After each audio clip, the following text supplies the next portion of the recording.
assalamu aleykum wa rahmatullah salminimi juurimami jaari yetti mbiyetemi Say Ngari Gulaka mbeɗa ini fedde sali ɓe yawar international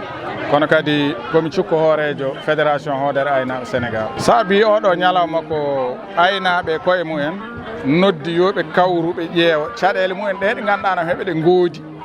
hakkude mumen e koye mumen e hakkude mumen e état e hakkude mumen e hoddiɓe mumen ɓe ƴeewa hono ɓe mbaɗata ha ɓe cafra ɗeɗo caɗele e dow yewtere e dow gandal e dow pamodiral ɓe noddi hen autorité ɓe laamoɓe noddi hen aynaɓe foof ɓe noddi hen peɗle aynaɓe ko ɓe gari ɓe kawri gam ɗum jooɗade ƴeewa hono cafrirta caɗele mumen non ɗi jiida oɗo ko journée de l' éleveur journée de l' élevage ko état o waɗata ɗum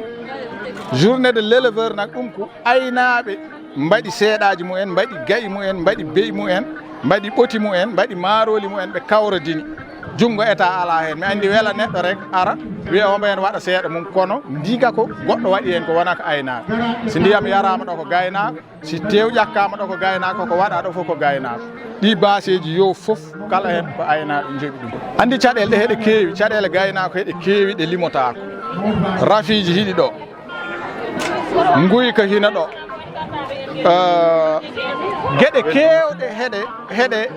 e gaynaka heɗe goni caɗele e nder ɗen ɗon caɗele foof noon mbiya hikka yimɓe jiiɗi ko jukkidde hen toɓɓere wootere woni caɗele gonɗe hakkude ndemowo e gaynako donc yimɓe jewtira ɗum ɓe ƴeewa hono ɓe mbaɗata probléme o gonɗo hakkude ndemowo e gaynako ɓe ƴeewa hono ɓe mbaɗata probléme o safro ko ɗum woni noddal hande ngal enen kam mbawɗen ko haalande état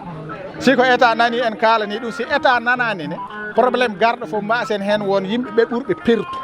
saabu hakkude ndemowo gaynaka gonga waɗaka ɗon ko probléme jemma e ñalawma subaka Allah fof ko probléme état o noon heeɓe ɗum jiiri guite mumen ɓe jaɓani hen lay ɓe jaɓani hen eto ndiga jiɗɗen noon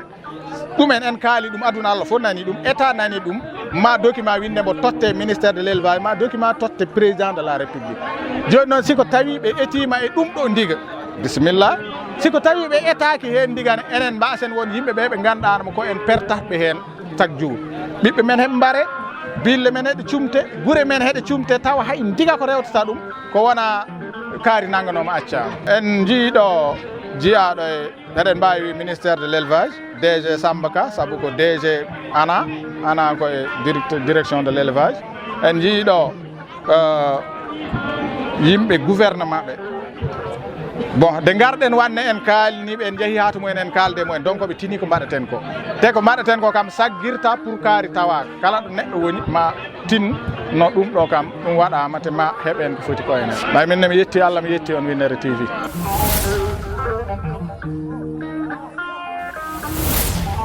Thank you.